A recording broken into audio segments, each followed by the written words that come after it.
नमस्कार दोस्तों, TNC bullet series में आपका हार्दिक स्वागत और अभिनंदन है। दोस्तों, जैसा कि आपको पता है कि रोज़ सुबह 7 बजे हम टीएनसी बुलेट सीरीज के माध्यम से एक इम्पोर्टेंट क्लास जो है वो आपके सामने लेके आते हैं।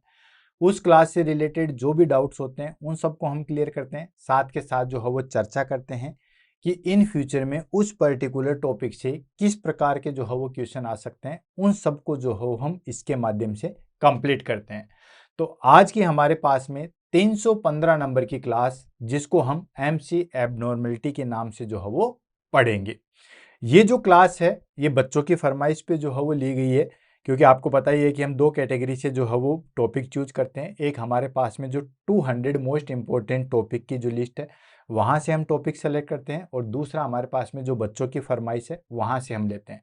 और वैसे भी जो है बच्चों ने कहा था कि सर कुछ गायनी के जो है इम्पोर्टेंट टॉपिक करवा दीजिए। ऐसे ही हमने कल जो है वो एक इम्पोर्टेंट टॉपिक पेल्विस करवाया था। वो क्लास जो हमारे पास में थोड़ी लंबी हो गई थी, आज उतनी लंबी जो है वो हमारे पास में क्लास नहीं होने वाली है, क्योंकि चूंकि आपको पता ही है कि टीएनसी बुलेट सीरीज में जो मेन प्रिंसिपल था वो ये था कि एक टॉपिक को हम एक क्लास के अंदर हम जो है वो फिनिश करेंगे, उसके हम कोई भी जो है वो पार्ट नहीं बनाएंगे। कोई भी टॉपिक है, क्लास हमारे पास में थोड़ी बड़ी या छोटी हो सकती है, लेकिन कंप्लीट हम जो है वो एक क्लास के अंदर करेंगे। इसीलिए हमने पूरी पेल्विस को जो है वो एक क्लास के अंदर किया था। क्लास बहुत बड़ी थी, लेकिन फिर भी हमने उसको टेबल के रूप में इस तरीके से जो है वो सेटअप करके जो है वो हमने उस क्लास को जो है वो फिनिश किया था।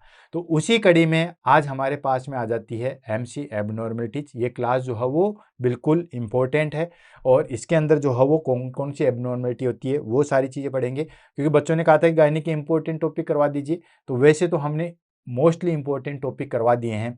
जैसे प्लेसेंटा एबनॉर्मलिटी है, एपीएच है, पीपीएच है, एक्लेम्सिया है, प्री एक्लेम्सिया है, फोर्सेप डिलीवरी है और लेबर है। ऐसे बहुत सारे टॉपिक जो जो इंपॉर्टेंट है वो करीब करीब जो है वो हमारे पास में करवा दिए हैं, और भी हमारे पास में जो है वो करवाते रहेंगे। तो आज हम शुरुआत करते हैं और इस टॉपिक के बारे में जो है वो पढ़ते हैं। तो सबसे पहले हम बात कर लेते हैं दोस्तों क्वेश्चन आंसर की, कि यहाँ से हमारे पास में इस टॉपिक से, यानी कि एमसी एबनॉर्मलिटी, जिसको हम मेंस्ट्रुएशन एबनॉर्मलिटी के नाम से भी जानते हैं, तो इसमें हमारे पास में किस प्रकार के और कौन कौन से जो है वो क्वेश्चन आते हैं।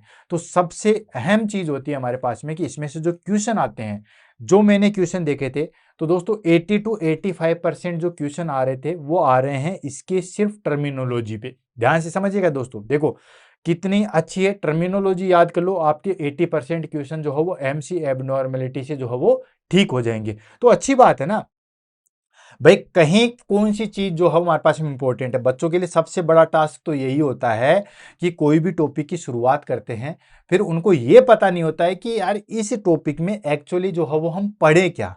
ठीक है, इस टॉपिक में से जो है वो हमारे पास में क्वेश्चन किस तरीके से आ सकते हैं, उन सबको हम किस तरीके से कर सकते हैं। तो ये सबसे बड़ी टास्क उनके पास में होती है। तो जैसे हमारे पास में हम पढ़ेंगे आज एमसी एबनॉर्मलिटी, अब कम से कम पता होना चाहिए कि सबसे ज्यादा क्वेश्चन कहाँ से आते हैं। तो इसके सबसे ज्यादा क्वेश्चन आते हैं हमारे पास में इसकी टर्मिनोलॉजी से। जैसे डिसमेनोरिया क्या होता है, मेट्रोमेनोरेजिया क्या होता है, देन उसके बाद जो हम ओलिगोमेनोरिया क्या होता है, पॉलीमेनोरिया क्या होता है। तो ये सारी चीजें जो है वो हम यहाँ पे डिस्कस करने वाले हैं। इसलिए अच्छे तरीके से अपने दिमाग के जो है वो स्क्रू को अच्छे तरीके से खोल के रखिएगा, फिर टाइट कर लीजिएगा।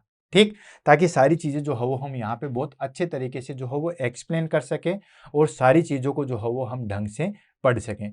तो शुरुआत करते हैं, देन उसके बाद जो है वो आगे बढ़ते हैं। सबसे ज्यादा क्वेश्चन आते हैं इसके टर्मिनोलॉजी पे, बाकी और क्वेश्चन आते हैं इसके मैनेजमेंट पे। जैसे डिसमेनोरिया हो जाएगा तो हम क्या कर सकते हैं, ओलिगोमेनोरिया हो जाएगा तो हम क्या कर सकते हैं, परमानेंट मेथड में हम क्या कर सकते हैं, टेम्परेरी मेथड में क्या क्या हो सकता है, कोजेज क्या क्या होते हैं हमारे पास में एमसीएम नॉर्मलिटी के।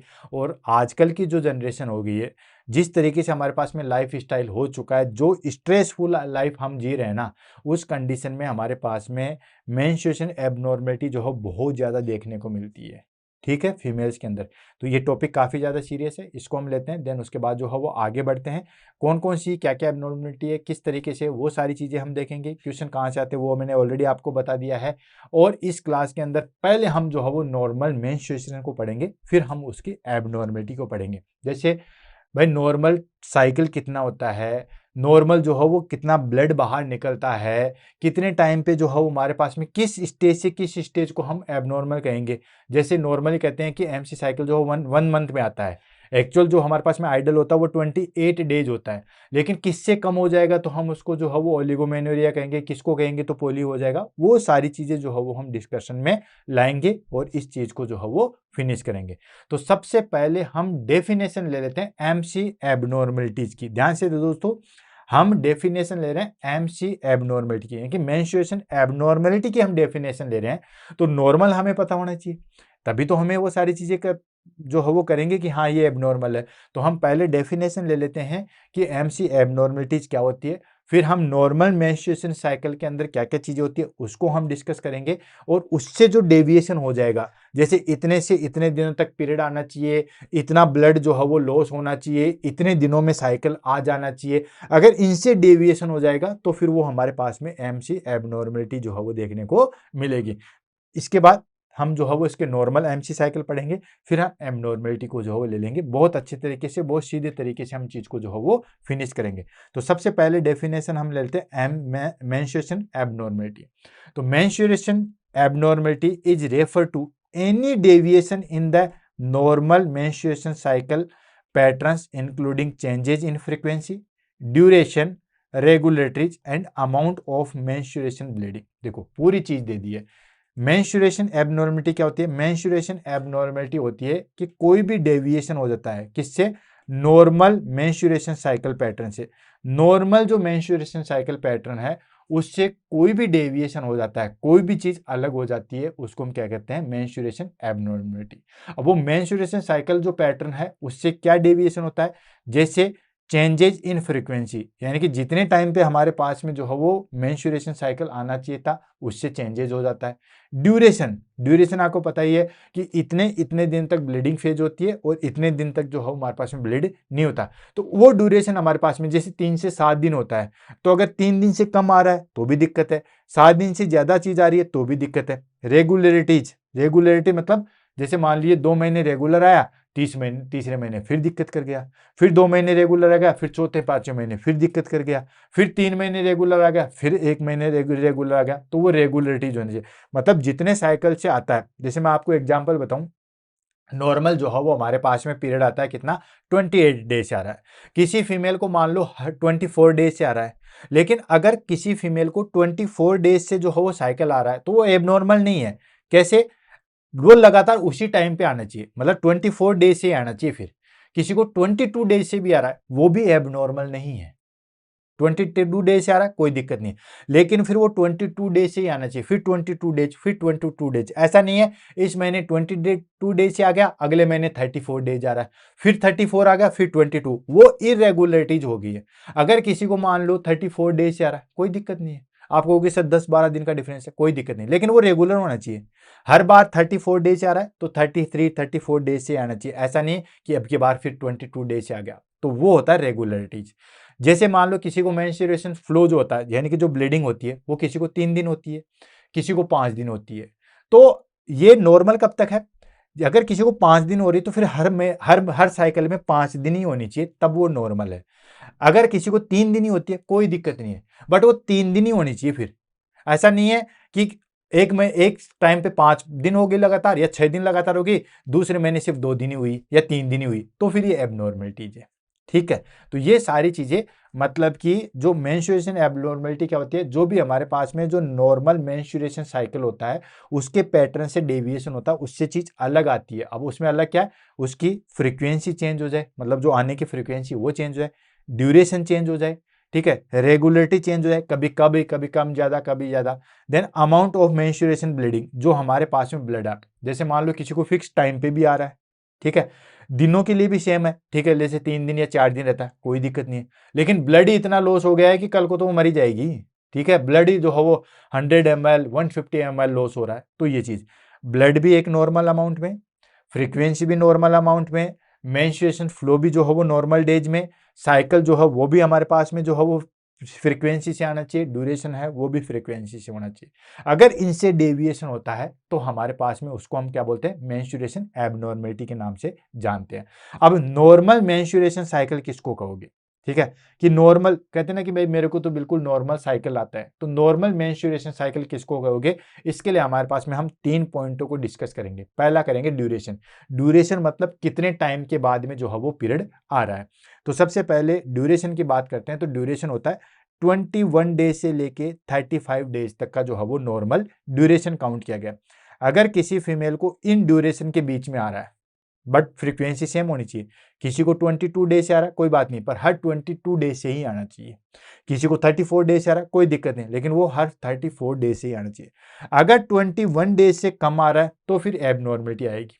फिर अगर हर किसी को 15 दिन से आ रहा है, फिर आप तो कहोगे कि सर फ्रीक्वेंसी तो सेम है ना, हर 15 दिन से आ रहा है, फिक्स है।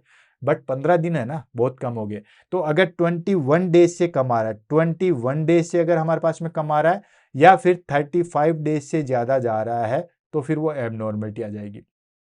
किसी को 40 दिन से आ रहा है, फिर कहोगे कि फ्रीक्वेंसी तो सेम है, फ्रीक्वेंसी सेम है, लेकिन फिर भी वो इरेगुलर माना जाएगा, एबनॉर्मलिटी मानी जाएगी। तो ड्यूरेशन हो गया हमारे पास में, दैट इज कॉल्ड 21 डेज से लेके 35 डेज तक होना चाहिए। नेक्स्ट आता है हमारे पास में मेंस्ट्रुएशन फ्लो।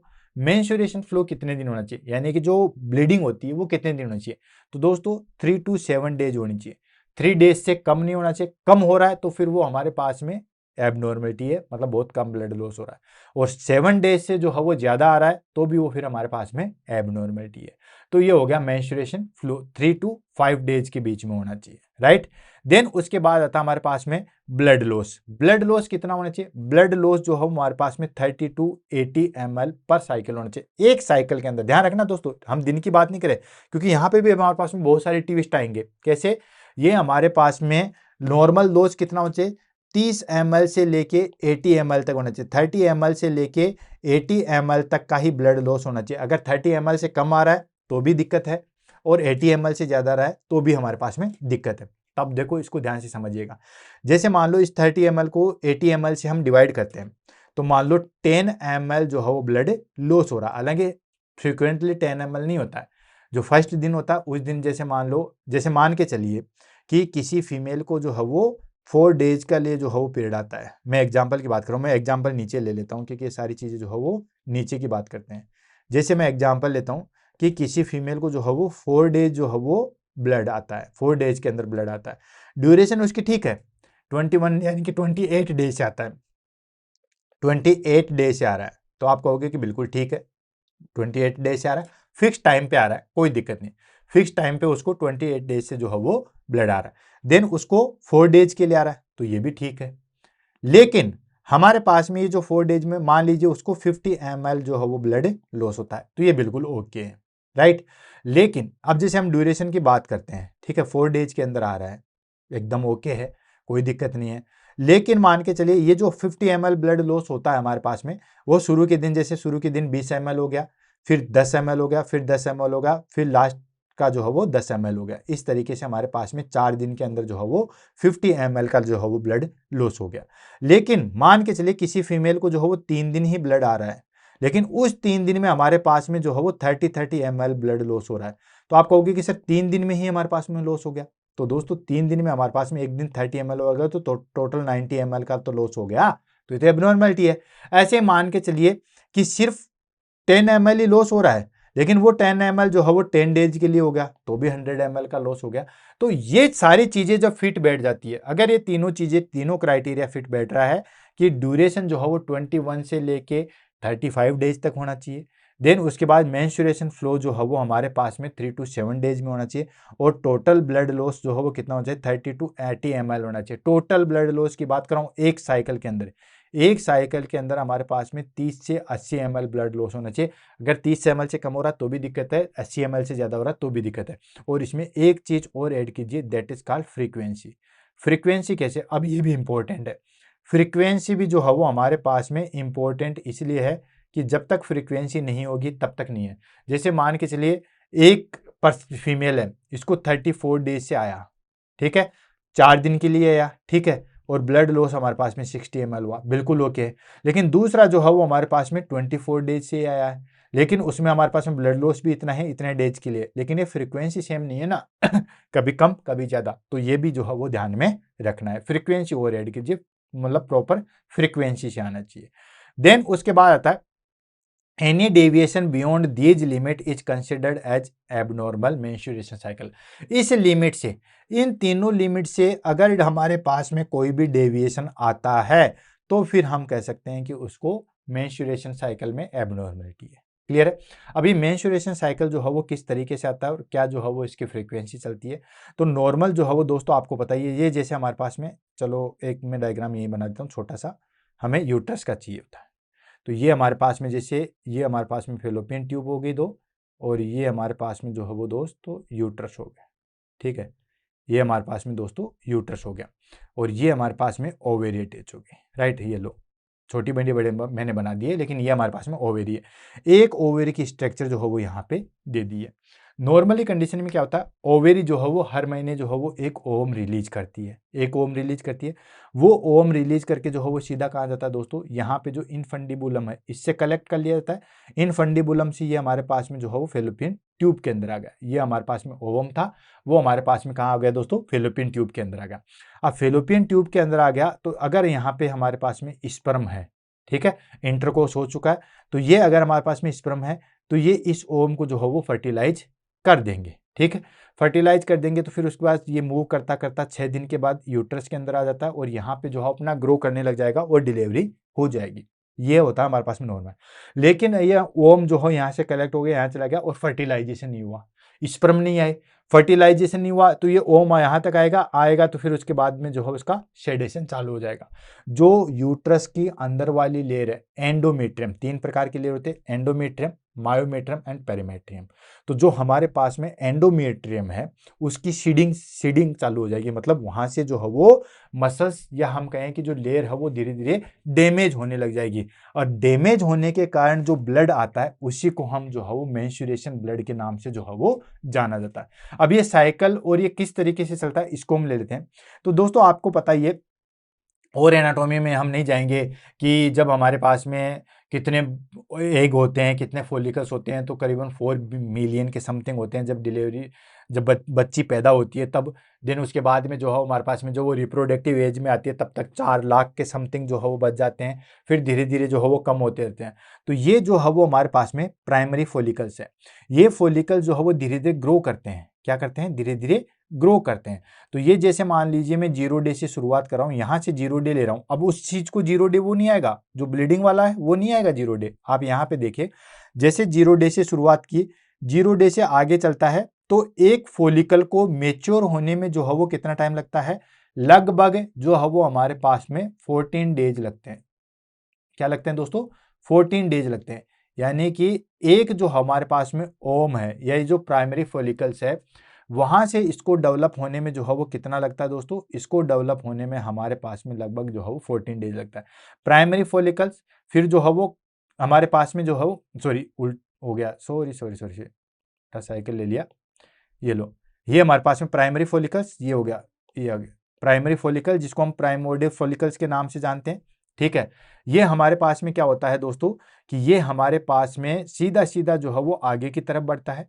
ठीक, और ये हमारे पास में प्राइमरी फोलिकल्स यहाँ से शुरू होता है और देन आगे की तरफ जाता है, ये जाता है, और ये टोटल जो है वो हमारे पास में 14 डेज के अंदर जो है वो हमारे पास में पूरा फोलिकल जो है वो मेच्योर होता है।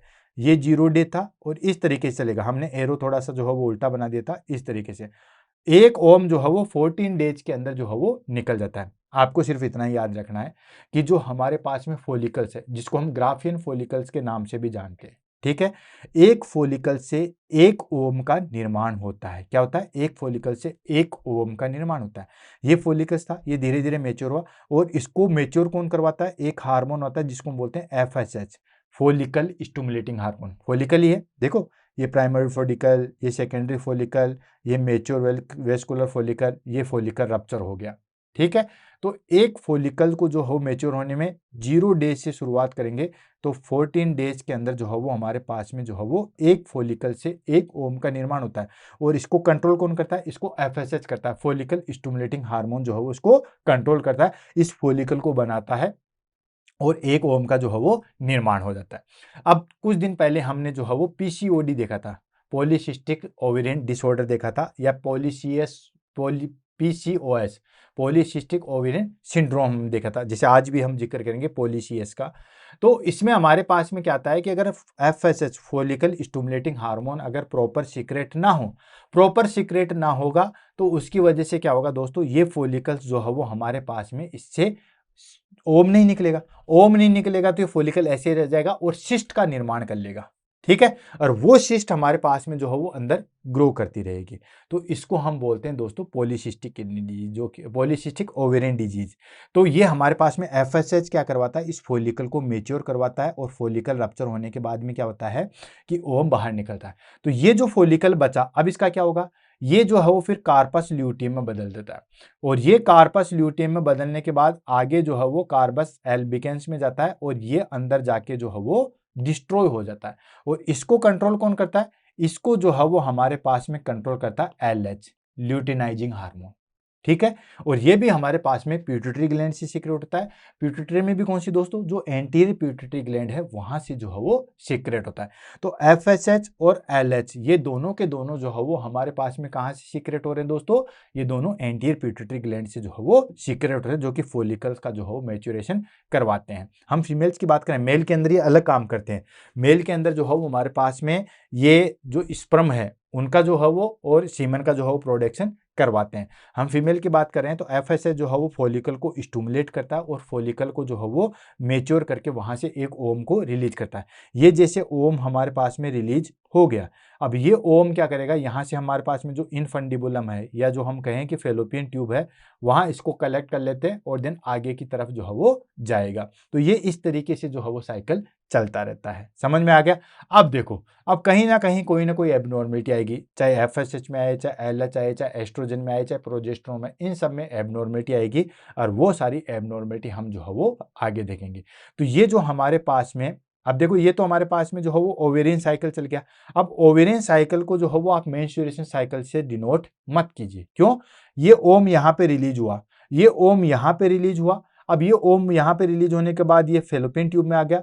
यहाँ पे जो है इसका अगर फर्टिलाइजेशन नहीं होता है तो फिर एंडोमेट्रियम की शेडिंग चालू हो जाएगी और ब्लीडिंग चालू हो जाएगा। अगर फर्टिलाइजेशन हो जाता है तो ये फिर यहाँ पे जाइगोट बना लेगा, एम्ब्रियो बना लेगा और बच्चा पैदा हो जाएगा। लेकिन अगर नहीं होता है तो जो यहाँ पे ब्लीडिंग जो चालू होती है इसको बोलते हैं हम मेंस्ट्रुएशन साइकिल।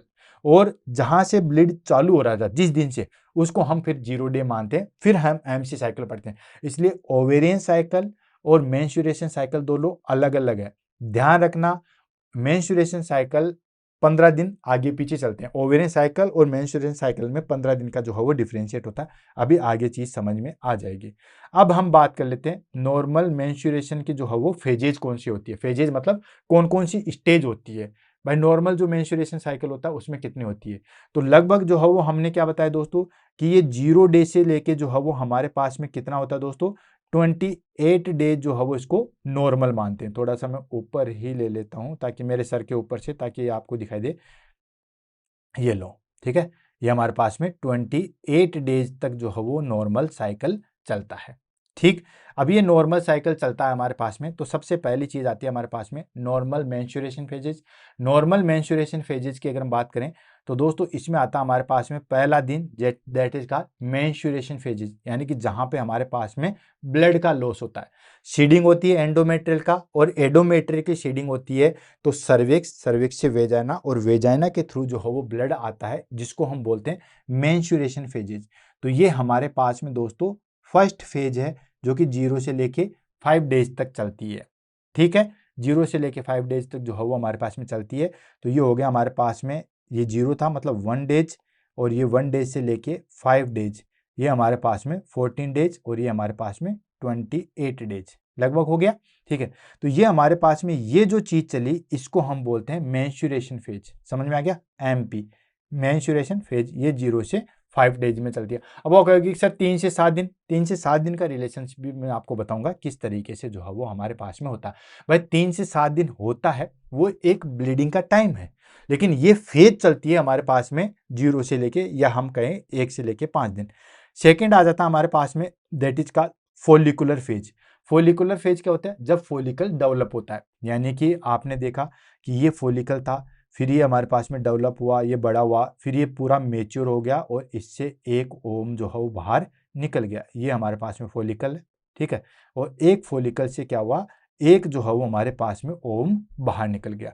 तो ये जो स्टेज बची यहां से लेके यहां तक, कहां से लेके दोस्तों 6 डेज से लेके 13 डेज तक, वो बची हमारे पास में फोलिकुलर फेज, जहां पे फोलिकल जो है वो जमा हो रहा था या फोलिकल जो है वो डेवलप हो रहा था। यहां तक चीज समझ में आ गई। ये हो गया हमारे पास में फोलिकुलर फेज। क्या हो गया दोस्तों? Follicular phase. यहां तक चीज क्लियर है। देन उसके बाद आता हमारे पास में, ये फोलिकुलर फेज यहां तक क्लियर होगी। देन उसके बाद में आता हमारे पास में नेक्स्ट इसका डेवलपमेंट चालू होगा। तो ये फोलिकल डेवलपमेंट होता है और ये अंडर किसके हुआ दोस्तों? एफएसएच के अंदर, यानी कि फोलिकल स्टिमुलेटिंग हार्मोन है, इसके अंदर जो है वो इसका डेवलपमेंट चालू होगा। तो ये चीज हो गई हमारे पास में, दैट इज कॉल्ड, ये चीज प्रोसेस चालू हुआ हमारे पास में 6 to 13 डेज के अंदर। और ये चालू होने के बाद में जो है वो हमारे पास में फोलिकल जो है वो डेवलप हुआ। और ये अंडर किसके डेवलप हुआ? फोलिकल स्टिमुलेटिंग हार्मोन, जो मैंने आपको ऑलरेडी बता दिया है। नेक्स्ट आ जाता हमारे पास में, that is called ovarian phase या ओव्यूलेटरी फेज। ओव्यूलेटरी फेज कब होती है? जब हमारे पास में सिर्फ ओव्यूलेशन होता है, ठीक है, ओनली 1 डेज का, जो 14 डेज पे जहां पे ओम रिलीज हुआ, सिर्फ और सिर्फ ये जो स्टेज है, ठीक है, ये जो हमारे पास में स्टेज बची, ये हो गई हमारे पास में ओव्यूलेशन वाली। क्लियर है? तो यहाँ पे सिर्फ 14 डेज की जो फेज बची, ओनली 14 डेज वाली, इसको हम बोलते हैं ओव्यूलेटरी फेज, जहां पे ओव्यूलेशन हुआ, यानी कि सर्ज कोज ओव्यूलेशन, यानी कि ओव्यूलेशन हो चुका है। उसके बाद लास्ट आती है that is called luteal phase. Luteal phase कब चलती है दोस्तों? ल्यूटियल फेज चलती है हमारे पास में 15 डेज से, ये 15 दिन से लेके 28 डेज तक चलती है, जिसको हम बोलते हैं दोस्तों that is called luteal phase. इसको हम क्या बोलेंगे दोस्तों? Luteal phase. ये कब चलती है? जब कार्पस ल्यूटियम बनता है। ये हो गया हमारे पास में 15 to 18 डेज कार्पस ल्यूटियम जो है वो सीक्रेट होता है। तो समझ में आ गया, तीनों चारों फेज समझ में आ गया आपके पास में। पहली थी हमारे पास में मेंस्ट्रुएशन फेज। मेंस्ट्रुएशन फेज मतलब एमसी साइकिल या ब्लीडिंग जो है वो हो रही थी 1 to 5 डेज में, जिसमें श्रीडिंग होती है एंडोमेट्रियल, एंडोमेट्रियम की जो है वो श्रीडिंग होती है। देन नेक्स्ट आता है हमारे पास में फोलिकुलर फेज। फोलिकुलर फेज मतलब फोलिकल बनता है 6 से 18 दिन के अंदर, 6 से 13 दिन के अंदर, जिसमें फोलिकल डेवलपमेंट होता है, वो अंडर एफएसएच के अंदर डेवलप होता है। नेक्स्ट आता है ओव्यूलेटरी फेज, वो हमारे पास में 14 डेज में होती है, जिसमें हमारे पास में ओव्यूलेशन प्रोसेस चालू होती है। एंड नेक्स्ट आता है ल्यूटियल फेज, जो कि 15 to 28 डेज के अंदर रहती है, जिसके अंदर कार्पस ल्यूटियम जो है वो सीक्रेट होता है एंड प्रोजेस्टेरोन जो है वो सीक्रेट होता है। If no fertilisation menstruation remain, ठीक है। अगर फर्टिलाइजेशन नहीं हुआ तो वापस से वही साइकिल चलेगा, वही मेंस्ट्रुएशन फेज, वही फोलिकुलर फेज, वही ओव्यूलेटरी फेज, वही ल्यूटियल फेज। जब फर्टिलाइजेशन हो जाएगा तो एमसी साइकिल बंद हो जाएगा। आपको पता है ना, पीरियड जब जो है वो फिनिश हो जाता है। तो ये हो गया हमारे पास में मेंस्ट्रुएशन। समझ में आ गया क्या क्या चीजें थी? जैसे हमारे पास में यहाँ पे करें तो यहाँ पे था हमारे पास में, यह जब फोलिकल जब शुरुआत में डेवलप होता है तब यहाँ से ब्लीडिंग चालू होती है, जिसको हम मेंस्ट्रुएशन फेज होते हैं, क्योंकि जो पहले वाला ओम था वो वहाँ पे श्रीडिंग हो जाती है, उसको जो है वो झड़ने लग जाता है।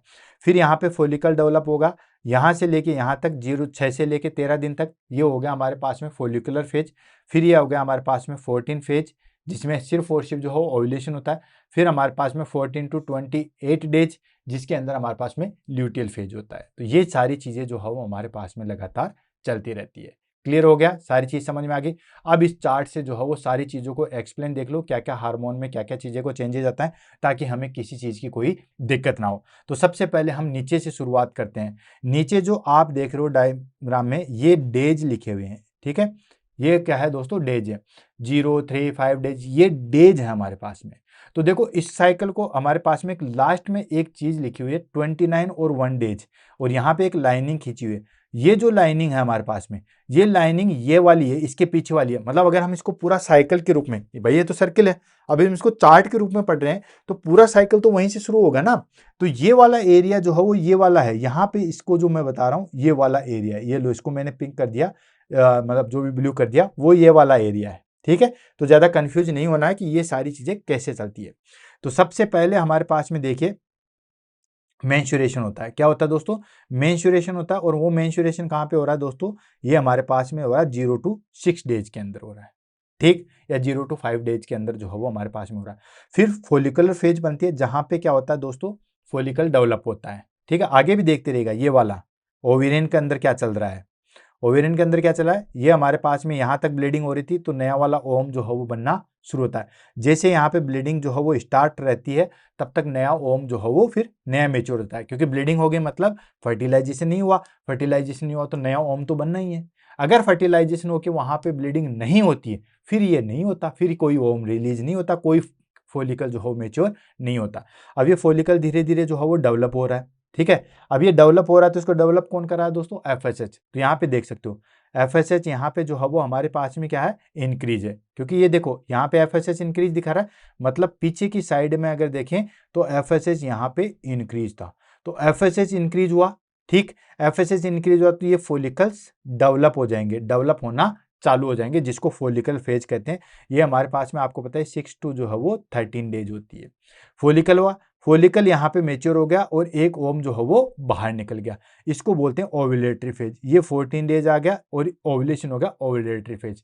ओव्यूलेटरी फेज में हमारे पास में एलएच सबसे ज्यादा पीक पे होता है। जैसे ओव्यूलेशन चालू होता है, ओव्यूलेशन हो गया, ओव्यूलेशन होने के बाद एलएच बहुत ज्यादा इंक्रीज होगा। क्यों?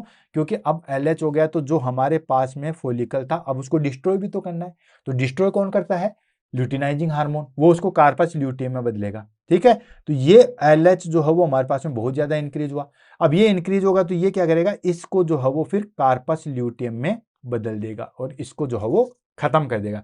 यानी कि नॉर्मल साइकिल के अंदर ये कार्पस ल्यूटियम फिर अंदर ओवेरी के अंदर डिस्ट्रॉय हो जाता है।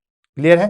तो ये ओव्यूलेटरी फेज। फिर आ गया ल्यूटेल फेज, जो कि हमारे पास में जो है वो 15 डेज से 28 डेज तक जो है वो आगे चलती रहती है। इसमें हमारे पास में नॉर्मली जो एलएच था वो अब धीरे धीरे धीरे कम होते होते होते जो है वो कम होता रहेगा, ठीक। एफएसएच इसमें कोई रोल नहीं होगा, क्योंकि एफएसएच का कोई रोल नहीं है। एफएसएच का तो शुरू में है यहाँ पे, जब फॉलिकल स्टिमुलेट करवाना है। आगे जो है वो एलएच इंक्रीज हुआ, जिससे फिर कार्पस ल्यूटियम में जो है वो बदल जाता है। अब देखिए एफएसएच जो हमारे पास में, उसकी वजह से कौन सा निकलता है? एस्ट्रोजन निकलता है, ठीक है। एफएसएच फॉलिकल वाले में यहाँ पे फॉलिकल बन रहा है, ठीक है। तो यहाँ पे फॉलिकल बन रहा है तो यहाँ पे एस्ट्रोजन जो है वो धीरे धीरे इंक्रीज होगा। यहाँ पे कोई कार्पस ल्यूटियम नहीं है और प्रोजेस्टेरोन को कंट्रोल कौन करता है? ल्यूटिनाइजिंग हार्मोन करता है। ये दोनों चीज भी ध्यान रखना। ल्यूटिनाइजिंग हार्मोन जो है प्रोजेस्टेरोन को कंट्रोल करता है और फिर प्रोजेस्टेरोन जो है वो नेक्स्ट स्टेज में इंक्रीज होता है। तो ये हमारे पास में नॉर्मल एमसी साइकिल जो है वो चलता है। आई होप सारी चीजें जो है वो क्लियर हो गई। अब हम एबनॉर्मलिटीज की जो है वो बात कर लेते हैं, कौन कौन सी जो है वो एबनॉर्मलिटी होती है। अब आप कहोगे कि सर पूरी क्लास तो जो है आधी क्लास तो जो है वो इसी के अंदर फिनिश हो गई है। कोई बात नहीं दोस्तों, आधी क्लास फिनिश हो गई है, लेकिन अगर नॉर्मल चीजें पता चल गई है तो एबनॉर्मल चीजें आप बहुत आसानी से जो है वो क्लियर कर सकते हो। तो अब देखिए फटाफट, आपको नॉर्मल साइकिल सारी चीज याद होगी, कैसे क्या होता है, कितना ब्लड होता है, कितने डेज के लिए होता है, वो सारी चीजें टिप्स पे होनी चाहिए। कितना दोस्तों? 21 डेज से लेके 35 डेज तक नॉर्मल जो है वो ड्यूरेशन होती है। पीरियड कितना होता है या मेंस्ट्रुएशन फेज कितनी होती है दोस्तों? वो होती है हमारे पास में 3 to 7 डेज की होती है। ब्लड कितना लॉस होता है हमारे पास में? 30 to 80 ml लॉस होता है और फ्रीक्वेंसी जो है वो आपके पास में सेम होनी चाहिए। अब देखो एबनॉर्मलिटी की लेते हैं, काफी ज्यादा जो है वो हमारे पास में इंपॉर्टेंट चीजें आने वाली है। हर एबनॉर्मलिटी को जो है मैं ध्यान से समझा रहा हूँ। आपकी जिम्मेदारी है कि उसको परमानेंटली डायरेक्ट सेकेंडरी मेमोरी में जो है वो फिट कर लीजिए। क्यों? क्योंकि उसी से रिगार्डिंग आगे सारी चीजें आएगी। जैसे हम मैनेजमेंट पढ़ेंगे तो मैं कहूंगा कि पॉलीमेनोरिया में हम ये करते हैं, तो आपको पता होना चाहिए कि पॉलीमेनोरिया क्या होता है, ठीक है। तो सबसे पहले हम टाइप ले लेते हैं, देन उसका डिस्क्रिप्शन। सबसे पहले एमनोरिया। एमनोरिया क्या होता है दोस्तों? Absence of menstruation. जो हमारे पास में मेंस्ट्रुएशन साइकिल है एमसीए वो बंद हो जाती है, इसको हम कहते हैं एमनोरिया। अब ये दो टाइप की होती है, ठीक है। ये हमारे पास में दो टाइप की होती है। कौन कौन सी होती है दोस्तों? प्राइमरी या सॉरी, ये हमारे पास में दो टाइप की होती है। एक होता है हमारे पास में टेम्पोररी और एक होता है हमारे पास में परमानेंट। एक होता है हमारे पास में परमानेंट। एमनोरिया, एमनोरिया क्या होता है? एमसी साइकिल एब्सेंट हो जाना या एमसी साइकिल बंद हो जाना, इसको हम कहते हैं एमनोरिया। अब ये दो तरीके की कौन कौन सी होगी? एक होगी टेम्परेरी, एक होता है परमानेंट। टेम्परेरी क्या होता है? टेम्परेरी मतलब कुछ समय के लिए हुए। कोई भी एबनॉर्मिटी आ गई, जैसे ऑब्स्ट्रक्शन आ गया या कोई एबनॉर्मल हार्मोन्स में जो है वो हमारे पास में दिक्कत आ गई, जिसकी वजह से हमारे पास में जो है वो एमसी साइकिल नहीं आ रहा, उसको हम बोलते हैं टेम्परेरी। परमानेंट कैसे? आपको पता ही है कि जब जैसे जैसे एज बढ़ती है तो लगभग जो है वो हमारे पास में age more than 45 sorry age जो है मोर देन 45 ईयर्स तक ऊपर जाती है फिर हमारे पास में एमसी साइकिल जो है वो बंद हो जाता है, जिसको हम बोलते हैं परमानेंट एमनोरिया। मतलब 45, ये लगभग एज है, 45 साल के बाद जो है वो हमारे पास में पीरियड नहीं आता है, जिसको हम एमनोरिया के नाम से जो है वो जाना जाता है। ठीक है, नेक्स्ट आ गए हमारे पास में terminology, that is called oligomenorrhoea. Oligomenorrhoea का मतलब होता है हमारे पास में इनफ्रीक्वेंट मेंस्ट्रुएशन, मतलब लंबे समय से आना। ओलिगोमेनोरिया का मतलब हो गया, जैसे साल के अंदर हम बात करें तो नॉर्मल हर 30 दिन के अंदर हमारे पास में, या 28 डेज के अंदर जो हमारे पास में पीरियड आता है, तो लगभग 12 महीने के अंदर 12 जो है वो साइकिल आ जाएंगे। लेकिन अगर मान के चलिए साइकिल जो है वो 35 डेज से ज्यादा का आ रहा है, ठीक है, तो फिर हमारे पास में 11 महीने ही आ पाएंगे। ठीक है, 20 डेज या 24 डेज से आ रहा है तो फिर हमारे पास में एक साल के अंदर 13 बार जो है वो पीरियड आ जाएगा। लेकिन अगर 35 डेज से ज्यादा का आ रहा है, 40 दिन से साइकिल आ रहा है, तो एक साल के अंदर 10 ही साइकिल आ पाएंगे। तो इसको अंत कहते हैं, अगर हमारे पास में मेंस्ट्रुएशन साइकिल जो है वो 35 डेज से भी देर देर से आ रहा है, तो इसको हम बोलते हैं ओलिगोमेनोरिया। क्या बोलेंगे दोस्तों? ओलिगोमेनोरिया। नेक्स्ट आता है हमारे पास में पॉलीमेनोरिया। पॉलीमेनोरिया मतलब जल्दी जल्दी आ रहा है, बार बार आ रहा है। फ्रीक्वेंट मेंस्ट्रुएशन, 28 1 डेज से भी जो है वो कम का साइकिल आ रहा है, इसको बोलते हैं पॉलीमेनोरिया, बार बार आ रहा है, पॉलीमेनोरिया। ठीक है, ओलिगोमेनोरिया मतलब कम आ रहा है। ओलिगो का मतलब ही क्या होता है दोस्तों? ओलिगो का मतलब ही आपको पता है, कम होता है। जैसे हमारे पास में दैट इज कॉल्ड, यूरिन को कहते हैं, जैसे पाई यूरिया कहते हैं, ओलिगो यूरिया कहते हैं। ऐसे ही हमारे पास में जो है वो ओलिगो का मतलब होता है कम, और पोली का मतलब होता है हमारे पास में ज्यादा। तो ज्यादा ज्यादा ब्लड आ रहा है, या ज्यादा ज्यादा जो है वो फ्रीक्वेंसी से आ रहा है, उसको बोलते हैं पॉलीमेनोरिया। नेक्स्ट आता है हमारे पास में terminology, that is called menorrhagia. इसको हम हाइपर मेनोरेजिया के नाम से भी जो है वो जानते हैं। मेनोरेजिया, मेनोरेजिया या हाइपर मेनोरिया। हाइपर मेनोरिया मतलब ब्लीडिंग ज्यादा हो। ठीक है, ड्यूरेशन उतना ही है, 28 डेज से या 26 डेज से या 24 डेज से आ रहा है, लेकिन उसमें हमारे पास में जो है ब्लड लॉस ज्यादा हो रहा है। एक्सेसिव या प्रोलोंग्ड ब्लीडिंग 80 ml और 7 डेज से ज्यादा हो। वो जो मैंने आपको एग्जांपल बताया था कि 10 ml ही हो रहा है, लेकिन अगर हमारे पास में 7-8 डेज से हो रहा है तो भी ठीक। और अगर मान के चलिए 2 दिन के अंदर ही हमारे पास में 80 ml से ज्यादा लॉस हो गया, तो जैसे हमारे पास में किसी को जो है वो 4 डेज ब्लीडिंग हो रही है, क्या हो रही है दोस्तों? 4 डेज ब्लीडिंग हो रही है। तो आप कहोगे कि सर 4 डेज तो नॉर्मल है, 4 डेज नॉर्मल है, लेकिन अगर मान के चलिए पर डे जो है वो 25 ml ब्लड लॉस हो रहा है, तो 4 दिन के अंदर कितना हो जाएगा? 100 ml ब्लड लॉस हो गया, तो एबनॉर्मल है ना। क्योंकि नॉर्मल हमारे पास में क्या था? 30 to 80 ml जो है वो नॉर्मल हमारे पास में ब्लड लॉस होना चाहिए। ऐसे अगर ड्यूरेशन मान के चलिए, यहाँ पे हमारे पास में जो है वो पर डे जो है वो 20 ml ब्लड लॉस हो रहा है, ठीक है, और 5 दिन जो है वो साइकिल आता है, 5 दिन साइकिल आ रहा है और 20 ml ब्लड लॉस है, या 4 दिन साइकिल आ रहा है, ठीक है, तो ये हो गया हमारे पास में। जिस 3 दिन साइकिल की बात करें तो 60 ml ब्लड लॉस हो गया। लेकिन वही साइकिल 20 ml के हिसाब से अगर 7 दिन आ जाएगा तो फिर 140 ml ब्लड लॉस जो है वो हो जाएगा। इसीलिए एक्सेसिव या प्रोलोंग्ड ब्लीडिंग, यानी कि अगर अगर अमाउंट की बात करते हैं तो अगर 80 ml से ज्यादा ब्लड लॉस हो रहा है तो हमारे पास में उसको मेनोरेजिया कहेंगे, या फिर 7 डेज से ज्यादा आ रहा है तो इसको हम मेनोरेजिया कहेंगे। नेक्स्ट आता है हमारे पास में हाइपोमेनोरिया। हाइपोमेनोरिया वही बिल्कुल कम ब्लीडिंग हो, जैसे 10 ml ही हो जाए या 15 ml, या ब्लीडिंग के साथ टाइम पे सिर्फ और सिर्फ छोटे छोटे धब्बे दिखाई दे, तो यूजुअली लाइट और स्क्रेटी पीरियड है। ठीक है, बिल्कुल लाइट अगर हमारे पास में ब्लड लॉस होगा, इसको बोलते हैं हाइपोमेनोरिया। समझ में आ गया? एमनोरिया क्या होता है? एमनोरिया होता है हमारे पास में एब्सेंस ऑफ मेंस्ट्रुएशन। ये दो तरीके का, टेम्परेरी एंड परमानेंट। टेम्परेरी हो गया मतलब कुछ समय के लिए हमारे पास में ब्लड जो है वो लॉस हुआ, मतलब ब्लड एमसी साइकिल नहीं हुआ 2 महीने 4 महीने, वो टेम्परेरी हो। परमानेंट आपको पता है मीनोपोज की कंडीशन में आता है। ठीक है, ये लो मीनोपोज लिख दो इसकी। मीनोपोज क्या होता है? मीनोपोज हमारे पास में यानी कि परमानेंट जो हमारे पास में एमसी साइकिल बंद होता है, इसको बोलते हैं मीनोपोज। नेक्स्ट आता है हमारे पास में ओलिगोमेनोरिया। ओलिगोमेनोरिया क्या होता है दोस्तों? इनफ्रीक्वेंट मेंस्ट्रुएशन, मतलब 35 दिन से ज्यादा का साइकिल आता है, कम साइकिल आ रहा है। पोली मतलब ज्यादा आ रहा, बार बार आ रहा है लगातार। मिनोरेजिया या फिर इसको हाइपर मिनोरिया। हाइपर मिनोरिया मतलब हाइपर मतलब अधिक, अगर हमारे पास में ब्लड लॉस 80 ml से ज्यादा हो जाए, या फिर जो है वो 7 डेज से ज्यादा दिनों तक जो है वो साइकिल रहे, वो सारी चीजें। हाइपोमेनोरिया मतलब ब्लड लॉस जो है वो कम हो, इसको बोलते हैं हाइपोमेनोरिया। नेक्स्ट चीज आती है हमारे पास में, दैट इज कॉल्ड मिट्रोजिया। ठीक है, मिट्रोजिया क्या होता है? ब्लीडिंग बिटवीन पीरियड और इरेगुलर साइकिल।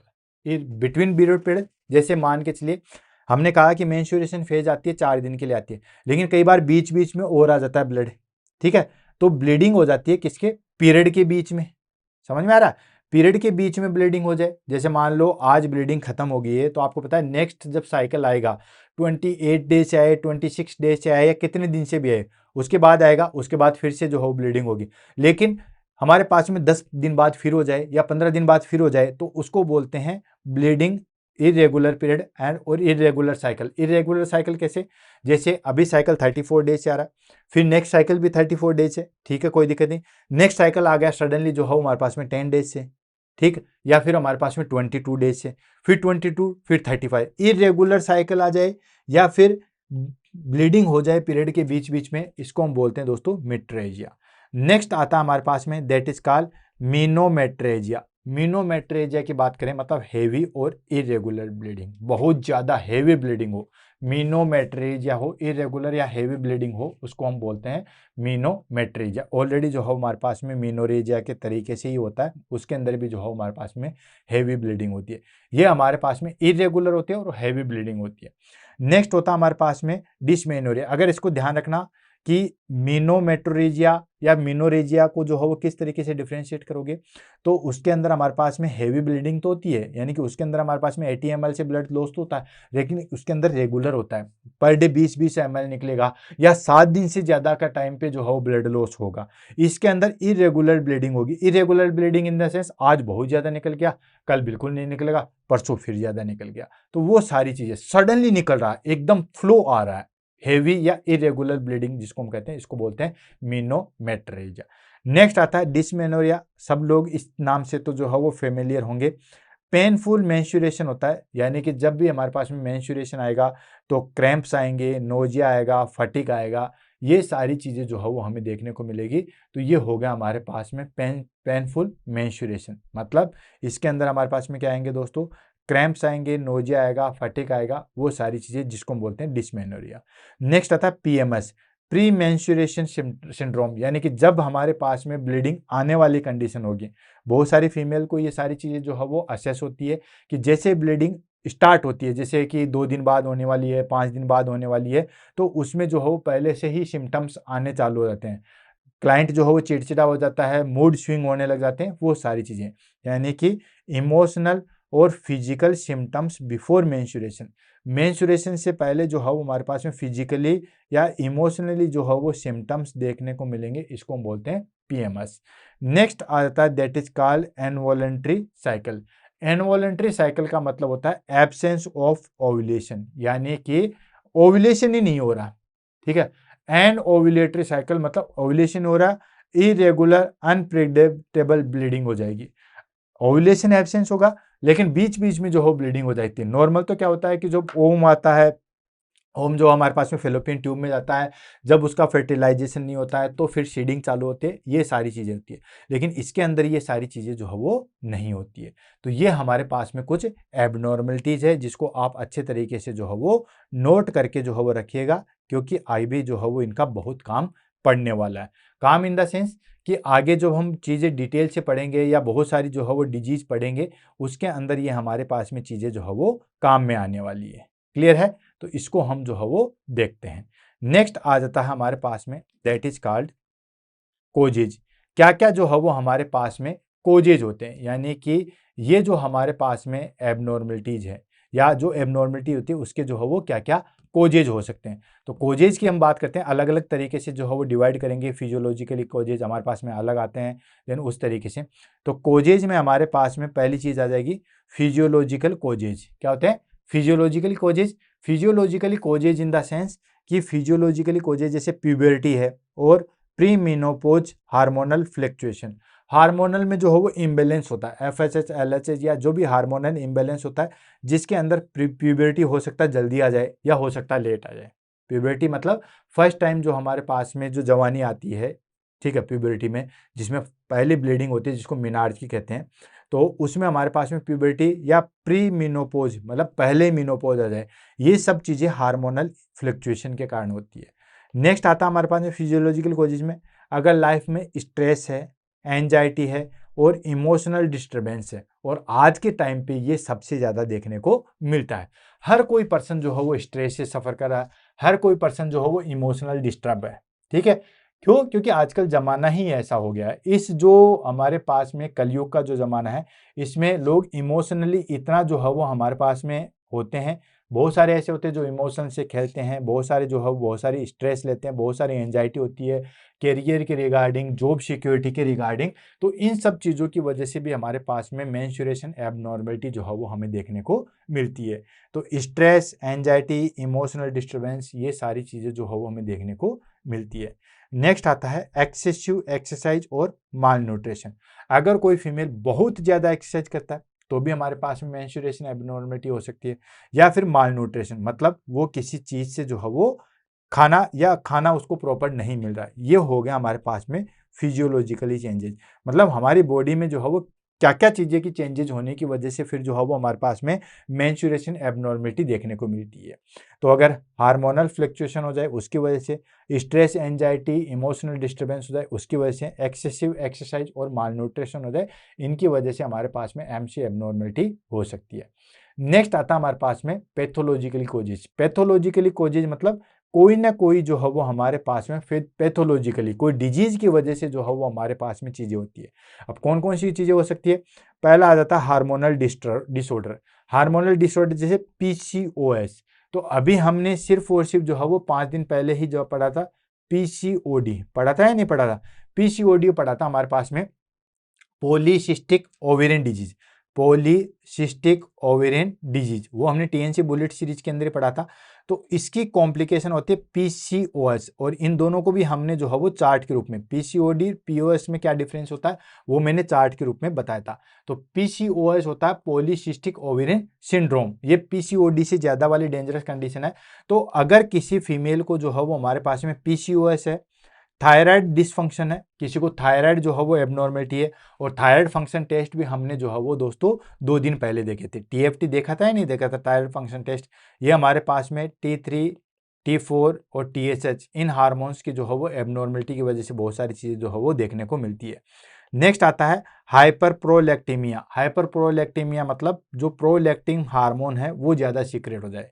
क्या होता है? Increase prolactin hormone. Prolactin hormone, अगर प्रोलैक्टिन हार्मोन जो है वो ज़्यादा सीक्रेट हो जाए उसको भी हम कहते हैं दोस्तों, इस कंडीशन में भी हमारे पास में एमसी एबनॉर्मलिटी होती है। नेक्स्ट आता है हमारे पास में यूट्राइन कोजेज। यूट्राइन कोजेज मतलब जैसे यूट्रस के अंदर फाइब्रोइड्स हो, पोलिप हो, एडिनोमाइसिस हो, एंडोमेट्रियल हाइपरप्लेजिया हो, इन सब की वजह से क्या होगा? इसकी वजह से भी होता है। दोस्तों आपको पता है कि जो वो ओम जो हमारे पास में फेलोपियन ट्यूब से आया था, फेलोपियन ट्यूब से आने के बाद में जब उसका फर्टिलाइजेशन नहीं होता है तो वो सीधा कहाँ पे चला गया था दोस्तों? ओवेरी में चला, सॉरी, यूट्रस के अंदर चला गया था। अब यूट्रस के अंदर अगर पहले से एबनॉर्मलिटी है, उसके अंदर मान के चलिए फाइब्रोइड है, कोई पोलिप है, या कोई एडिनोमाइसिस है, या एंडोमेट्रियल हाइपरप्लेजिया है, मतलब उसकी सेल की ओवर ग्रोथ हो चुकी है। हाइपरप्लेजिया आपको पता ही है, नंबर्स में सेल्स बढ़ जाती है, उसको बोलते हैं हाइपरप्लेजिया। तो अगर ये सारी चीज़ों की वजह से क्या होता है कि ब्लीडिंग ज़्यादा होगी। भाई नॉर्मली तो हमारे पास में जो ओम था उसकी सीडिंग होगी, एंडोमेट्रियल सीडिंग होगी, तो नॉर्मल एंडोमेट्रियम जो है उसकी सीडिंग होगी, उसकी वजह से ब्लड आएगा। लेकिन अब इसके अंदर क्या होता है हमारे पास में? अब इसके अंदर हमारे पास में क्या था? बहुत ज़्यादा यूट्रस की चीज़ें या उसकी सीडिंग होगी, उसके अंदर कोई भी पोलिप है या कोई फाइब्रोइड है, तो बहुत ज़्यादा ब्लड निकलेगा। तो हो गया ना, जो नॉर्मल साइकिल चल रहा था अब वो ज़्यादा एबनॉर्मल हो गया क्योंकि ब्लड ज़्यादा निकल रहा है। नेक्स्ट आता है हमारे पास में ओवेरियन कोजेज। ओवेरियन कोजेज कैसे? जैसे ओवेरी के अंदर सिस्ट हो जाए या प्री मेच्योर ओवेरियन फेलियर हो जाए। अगर ओवेरी के अंदर सिस्ट हो जाए या प्री मेच्योर ओवेरियन फेलियर हो जाए तो उसकी वजह से ओम नहीं बनेगा। ओम नहीं बनेगा तो ओम जो है वो फिर आगे नहीं जा पाएगा, आगे नहीं जा पाएगा तो बाकी साइकिल भी जो है वो इनकम्प्लीट हो जाएगी। नेक्स्ट आता है हमारे पास में systemic causes. Systemic causes in the sense जैसे किसी को कोगुलेशन डिसऑर्डर हो, लीवर डिजीज हो। Coagulation disorder in the sense जैसे मान के चलिए किसी फीमेल के अंदर नॉर्मल ब्लड उतना ही होना चाहिए, मतलब नॉर्मल साइकिल चल रहा है, नॉर्मल ओवेरियन साइकिल चला, नॉर्मल जो है वो हमारे पास में क्या आया दोस्तों? ओम को कलेक्ट किया, ओम को नॉर्मल कलेक्ट करने के बाद में वो सीधा चला गया। लेकिन कोगुलेशन डिसऑर्डर मतलब ब्लड क्लॉट करने वाली चीज़ें नहीं है, मान लीजिए किसी ने बहुत ज़्यादा हिपेरिन ले रखा है, किसी ने वारफरिन थेरेपी चल रही है, या प्लेटलेट जो हो हमारे पास में डिक्रीज है, तो इन फाइब्रिन प्रोटीन हमारे पास में डिक्रीज है, तो नॉर्मली हमारे पास में चल रहा है। लेकिन अब इन सब की वजह से जो क्लोटिंग, ब्लड क्लोट करने वाले फैक्टर हैं, उनमें एबनॉर्मेलिटी आ गई, तो ब्लड क्लोट जो है वो नहीं होगा, और ब्लड क्लोट नहीं होगा तो उसकी वजह से आपको पता है ब्लड लॉस ज़्यादा होगा। लीवर डिजीज, किसी के अंदर लीवर डिजीज है तो आपको पता है कि विटामिन के का सिंथेसिस वगैरह जो हो लीवर के अंदर होता है वो नहीं हो पाएगा, तो ब्लड जल्दी से कंट्रोल है नहीं होगा, कोगुलेशन नहीं होगा। नेक्स्ट आता है हमारे पास में मेडिकेशन। मेडिकेशन कैसे, जैसे हमारे पास में ओरल कॉन्ट्रासेप्टिव ले रहे हैं, कोई फीमेल ओरल कॉन्ट्रासेप्टिव ले रही है, तो उसके अंदर आपको पता ही है कि उसके अंदर प्रोजेस्टेरोन वगैरह होता है, तो उसकी वजह से। नेक्स्ट एंटीकोगुलेंट, जो कि मैंने आपको एग्जांपल बताया था, कोई पर्सन अगर हिपेरिन वारफेरिन थेरेपी है तो उसके अंदर जल्दी से ब्लड जो है वो क्लॉट नहीं होगा, जल्दी से ब्लड क्लॉट नहीं होगा तो ज़्यादा ब्लड का जो है वो लॉस होगा। नेक्स्ट होता है antipsychotic. Antipsychotic in the sense आपको पता ही है कि अगर कोई फीमेल एंटीसाइकोटिक ड्रग्स ले रही है तो भी हमारे पास में एमसी एबनॉर्मलिटी देखने को मिलेगी। तो ये हो गया हमारे पास में फिजियोलॉजिकली कोजेज, जिसमें पहले हमने हार्मोनल डिसऑर्डर को देखा, देन यूट्राइन कोजेज को देखा, मतलब यूट्रस में कोई प्रॉब्लम आ रही है जिसकी वजह से हमारे पास में एमसी एबनॉर्मलिटी आई। नेक्स्ट हमने ओवेरियन कोजेज को देखा था, मतलब ओवेरी में कोई प्रॉब्लम आ रही है जिसकी वजह से जो है वो हमारे पास में क्या हुआ दोस्तों, कोई भी एबनॉर्मलिटी देखने को मिली। Next systemic causes, systemic causes में जो है वो कोगुलेशन डिसऑर्डर देखा। नेक्स्ट आता है हमारे पास में मेडिकेशन। मेडिकेशन की अगर बात करें जैसे कि ओरल कॉन्ट्रासेप्टिव, ये सारी चीज़ें, ये हो गया हमारे पास में पैथोलॉजिकल कोजेज। तो दोनों कोजेज को हमने डिस्कस कर लिया, पहले फिजियोलॉजिकली कोजेज और सेकंड हमारे पास में पैथोलॉजिकली कोजेज, मतलब किसी डिजीज की वजह से जो है हमारे पास में एबनॉर्मलिटी आ रही है तो वो आ गया हमारे पास में पैथोलॉजिकली, और नॉर्मल हमारी बॉडी के अंदर कोई चीज़ की दिक्कत आ रही है उसको हो गया फिजियोलॉजिकली कोजेज। अब बात कर लेते हैं हमारे पास में क्लिनिकल मैनिफेस्टेशन। अब क्लिनिकल मैनिफेस्टेशन हम इतना जो है वो ज़्यादा डिटेल में नहीं पढ़ेंगे। क्यों नहीं पढ़ेंगे, क्योंकि ऑलरेडी हमने जो है उसकी टर्मिनोलॉजी देख ली है। तो टर्मिनोलॉजी देख ली है तो आपको पता ही है कि कौन कौन सी टर्मिनोलॉजी के अंदर क्या होता है। किसी के अंदर बहुत ज़्यादा ब्लड लॉस हो रहा है, किसी के अंदर बहुत कम ब्लड लॉस हो रहा है, किसी के अंदर बहुत ज़्यादा अमाउंट में हो रहा है, किसी के अंदर बहुत कम अमाउंट में हो रहा है, किसी के अंदर क्या हो रहा है, किसी के अंदर क्या हो रहा है, किसी के अंदर ज़्यादा लॉस हो रहा है तो एनीमिया की कंडीशन आ रही है, डिजीनेस की कंडीशन आ रही है, किसी को बहुत ज़्यादा पेनफुल हो रहा है तो उसकी वजह से जो उसको दर्द हो रहा है। तो ये सारे क्लिनिकल मैनिफेस्टेशन होते हैं हमारे पास में, that is called menstruation abnormality से रिगार्डिंग। तो वन बाय वन करके लेते हैं। पहली चीज irregular menstruation pattern. Irregular menstruation pattern मतलब हमारे पास में एमसी साइकिल जो है वो इरेगुलर आएगा। नेक्स्ट एक्सेसिव और स्किनेटिव फ्लो, या तो बहुत ज़्यादा फ्लो हो, ठीक है, या फिर हमारे पास में बहुत कम फ्लो हो, ये चीज़ हो सकती है। नेक्स्ट आ जाता है हमारे पास में इंट्रा मेंस्ट्रुएशन स्पॉटिंग, यानी कि मेंस्ट्रुएशन के टाइम पे बीच में साइकिल के या पीरियड के बीच बीच में जो है वो छोटी छोटी स्पॉटिंग हो, इसको इंट्रा मेंस्ट्रुएशन या इंटरमेंस्ट्रुएशन स्पॉटिंग के नाम से जानते हैं। नेक्स्ट आ गया हमारे पास में डिसमेनोरिया। डिसमेनोरिया मतलब पेनफुल क्रैम्प्स आ जाएंगे, अगर पीरियड के टाइम पे जो हो बहुत ज़्यादा पेन होता है, इसको बोलते हैं डिसमेनोरिया। नेक्स्ट आता है हमारे पास में फटिक या डिजीनेस। फटिक डिजीनेस होगा, क्यों, क्योंकि दोस्तों हो सकता है एनीमिया हो जाए, ब्लड लॉस ज़्यादा हो जाए तो एनीमिया हो जाएगा, एनीमिया हो जाएगा तो फटिक एंड डिजीनेस देखने को मिलेगी। और पीएमएस, ठीक है, उसके अंदर मूड स्विंग होता है, हेडेक होते हैं, ब्रेस्ट टेंडरनेस होती है। तो ये सारे के सारे जो है वो क्लिनिकल मैनिफेस्टेशन हमें देखने को मिलेंगे। क्या क्या चीज़ें, इरेगुलर मेंस्ट्रुएशन पीरियड आता है तभी तो हम आज एमसी एबनॉर्मलिटी पढ़ रहे हैं। एक्सेसिव या बहुत कम फ्लूइड हो, इंट्रा मेंस्ट्रुएशन स्पॉटिंग हो जाए, बीच में हो जाए तो दिक्कत है। डिसमेनोरिया पेनफुल, अगर एमसी साइकिल हो रहा है तो हल्का फुल्का पेन तो होता है लेकिन बहुत ज़्यादा हो जाए तो उसको हम डिसमेनोरिया कहते हैं। फटिक डिजीनेस, वो सारी चीज़ें हो जाए ड्यू टू एनीमिया की वजह से। Mood swing, headache, breast tenderness, ये सारी चीज़ें अगर जो है वो हमें देखने को मिलेगी। नेक्स्ट आता हमारे पास में डायग्नोस्टिक इवैल्यूएशन। कैसे जो है वो आप पता लगाओगे, तो डायग्नोस्टिक इवैल्यूएशन आपको पता है सीधा सीधा जो है वो हमें मेजरमेंट करना है हिस्ट्री टेकिंग से। ऑलमोस्ट हमारे पास में 99% डायग्नोसिस हमारे पास में हिस्ट्री टेकिंग से ही हो जाएगा, क्योंकि हम हिस्ट्री लेते हैं, हिस्ट्री लेंगे तो हम उससे सारी चीज़ पूछेंगे कि किस तरीके से क्या क्या चीज़ें जो है वो हमारे पास में है, कितने टाइम तक पीरियड आता है, कितने समय से आता है, वो सारी चीज़ें। तो उसमें हमारे पास में सबसे पहली चीज़ आ गई दोस्तों हिस्ट्री टेकिंग। हिस्ट्री टेकिंग में हम सबसे पहले एज देखते हैं कि कितने टाइम पे पीरियड आ रहा है, पता चले 11 साल में हो रहा है, 12 साल में हो रहा है। नेक्स्ट उसकी मीनार की स्टडी पूछेंगे, मतलब जो फर्स्ट हमारे पास में एमसी आई थी, यानी कि जो फर्स्ट एमसी साइकिल आया था जिसको हम बोलते हैं मीनार की, फर्स्ट टाइम जिसको हम कहते हैं उसको होते हैं मीनार की। एंड उससे मेंस्ट्रुएशन पैटर्न पूछेंगे कि आपको पीरियड कितने टाइम से आता है, कितने दिनों में आता है लगभग, देन कितने दिन तक रहता है, वो सारी हिस्ट्री जो है वो हम कलेक्ट करेंगे। तो दोस्तों age, menarche and menstruation pattern जो है वो कलेक्ट करेंगे। उसमें ड्यूरेशन हो गया, लगभग कितने पैड आप चेंज करते हो, एक बेसिक आइडिया जो है वो हम लेंगे। नेक्स्ट उसके बाद फैमिली हिस्ट्री कलेक्ट करेंगे। भाई फैमिली में तो किसी को पीसीओडी तो नहीं है, अगर है तो फिर किसी को थायराइड प्रॉब्लम तो नहीं है, वो सारी चीज़ें जो है वो हम असेस करेंगे। And sexual and obstetric history check करेंगे। सेक्सुअल हिस्ट्री के अंदर हम चेक करेंगे कि आपका सेक्सुअल इंटरकोर्स कब हुआ है, कितने टाइम तक होता है, कैसे होता है, सेक्सुअल इंटरकोर्स के टाइम पे पेन तो नहीं होता, वो सारी चीज़ें। And obstetric history, obstetric history मतलब कितने बच्चे हैं, कितने जो है वो हमारे पास में अबॉर्शन तो नहीं हुए, क्या चीज़ है, वो सारी चीज़ें, कितने बच्चे जिंदा हैं, फैमिली कंप्लीट है या नहीं है, वो सारी चीज़ें जो है वो हम पूछेंगे। नेक्स्ट आता है हमारे पास में मेडिकेशन। भाई कोई मेडिकेशन तो नहीं ले रहे हो, जैसे एंटीसाइकोटिक ड्रग्स हो या फिर हमारे पास में दोस्तों that is called anticoagulant drugs हो, वो सारी चीज़ें। स्ट्रेस लाइफ तो नहीं है, जैसे मान लो कोई कंपनी की सीईओ है या जहाँ ऑफिस के अंदर बहुत ज़्यादा स्ट्रेस हो, तो उसकी स्ट्रेस लाइफ पूछेंगे, उसका वर्कलोड क्या है। डाइट पैटर्न पूछेंगे कि डाइट में आप क्या क्या लेते हो, क्या क्या चीज़ें करते हो, क्या क्या खाते हो कि नहीं खाते हो, कहीं जीरो फिगर के चक्कर में जो है वो बिल्कुल नहीं खाते हो, वो सारी चीज़ें। And exercise habit, exercise habit पूछेंगे, एक्सरसाइज कितनी करते हो, क्योंकि बहुत ज़्यादा एक्सरसाइज भी जो है वो हमारे पास में एमसी एबनॉर्मलिटी को जो है वो कोच करती है। तो मैंने आपको बताया कि मैक्सिमम जो चीज़ें हैं वो हमारे पास में हिस्ट्री टेकिंग से ही पता चल जाएगी। क्लियर है। नेक्स्ट आ जाता है हमारे पास में फिजिकल एग्जामिनेशन। फिजिकल एग्जामिनेशन में हम क्या करते हैं दोस्तों, फिजिकल एग्जामिनेशन में हम पहले जनरल एग्जामिनेशन करते हैं। जनरल एग्जामिनेशन जैसे एनीमिया चेक करते हैं, भाई बहुत ज़्यादा ब्लड लॉस हो रहा है, तो ब्लड लॉस हो रहा है तो एनीमिया हो सकता है, तो उसमें हम जो है वो एनीमिया चेक करते हैं।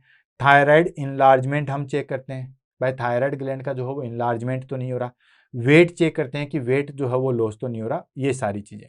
नेक्स्ट आता है हमारे पास में पेल्विक एग्जामिनेशन। पेल्विक एग्जामिनेशन में हम क्या करते हैं दोस्तों, यूट्राइन साइज चेक करते हैं, टेंडरनेस चेक करते हैं, कोई मास वगैरह तो नहीं है, वो सारी चीज़ें चेक करते हैं। क्या पता और ब्लीडिंग की वजह से अंदर यूट्रस के अंदर जो है वो मास है, उसकी वजह से ब्लीडिंग हो रही है और हम उसको एमसी एबनॉर्मलिटी में कंसीडर कर रहे हैं।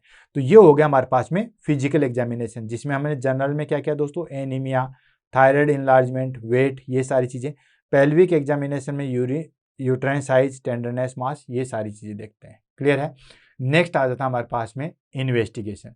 इन्वेस्टिगेशन में हमारे पास में चीज़ें क्या क्या करवाते हैं हम इन्वेस्टिगेशन में। इन्वेस्टिगेशन में आता है हमारे पास में सबसे पहले ब्लड टेस्ट करवाते हैं। ब्लड टेस्ट में क्या क्या चीज़ें दोस्तों, सीबीसी हम चेक करते हैं टू चेक एनीमिया। ठीक है, ये एनीमिया चेक करते हैं। सीबीसी में आपको पता ही दोस्तों हीमोग्लोबिन लेवल है वो चेक हो जाता है। देन हमारे पास में एमसीएच है वो चेक हो जाता है, एमसीवी है वो चेक हो जाती है, देन एमसीएचसी वो चेक हो जाती है। तो ये सारी चीज़ें जो है वो हम चेक कर सकते हैं। ठीक है। देन उसके बाद आपको पता है आरबीसी काउंट चेक हो जाता है, डब्ल्यूबीसी काउंट चेक हो जाता है, प्लेटलेट चेक हो जाती है, ये सारी चीज़ें हम सीबीसी में चेक कर सकते हैं। नेक्स्ट हम थायराइड फंक्शन टेस्ट देखते हैं। अभी हमने जो है वो 2 दिन पहले जो है वो टीएफटी देखा था, थायराइड फंक्शन टेस्ट देखा था। उसमें हमने देखा था कि किस तरीके से हमारे पास में जो है वो प्रेगनेंसी है, इन सब चीज़ों के लिए जो है वो इंपॉर्टेंट है।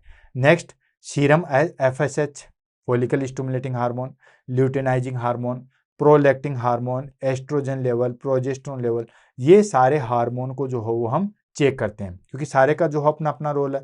एफएसएच क्या करता है, फॉलिकल स्टिमुलेटिंग हार्मोन क्या करता है, जो फॉलिकुलर है उसको मेच्योर करवाता है। देन ल्यूटेनाइजिंग हार्मोन जो है वो क्या करता है दोस्तों, जो कार्पस ल्यूटियम है उसका फॉर्मेशन कराता है। प्रोलैक्टिन क्या है दोस्तों, हमारे पास में मिल्क प्रोडक्शन बढ़ाता है। ठीक है। एस्ट्रोजन प्रोजेस्टेरोन हमारे पास में दोस्तों जो ओम है और जो हमारे पास में अदर ऑर्गन है उनको सपोर्ट करते हैं। नेक्स्ट हम करते हैं पेल्विक अल्ट्रासाउंड। पेल्विक अल्ट्रासाउंड में हम क्या क्या देखते हैं दोस्तों, टू डिटेक्ट फाइब्रोइड, कोई फाइब्रोइड तो नहीं है वो देखते हैं, कोई सिस्ट तो नहीं है वो देखते हैं, एंडोमेट्रियल थिकनेस, वो सारी चीज़ें देखते हैं। तो पेल्विक अल्ट्रासाउंड करेंगे, वही चीज़ें मैं आपको बार बार बता रहा हूँ कि ब्लीडिंग किसी और की वजह से तो नहीं हो रही, हम उसको as a abnormality of MC cycle कर रहे हैं, हो सकता है किसी ट्यूमर की, किसी फाइब्रोइड, किसी सिस्ट की वजह से हो, तो उसके अंदर detect fibroid, cyst and endometrial thickness जो है वो हम देखते हैं। नेक्स्ट आ जाता है हमारे पास में एंडोमेट्रियल बायोप्सी करेंगे। एंडोमेट्रियल बायोप्सी में हम क्या करेंगे दोस्तों, for abnormal uterine bleeding in less then in 35 years, more than 35 years. Endometrial biopsy करेंगे। मतलब एंडोमेट्रियल बायोप्सी कैसे करते हैं वो आपको पता ही है। छोटा सा जो है वो किसी भी ऑर्गन से हम थोड़ा सा टिश्यू लेते हैं, देन उसकी स्ट्रक्चर देखते हैं, देन उसकी हिस्टोलॉजी देखते हैं और पता करते हैं कि इसके अंदर जो है वो प्रॉब्लम क्या है। लेकिन एंडोमेट्रियल बायोप्सी में हम कब कर सकते हैं?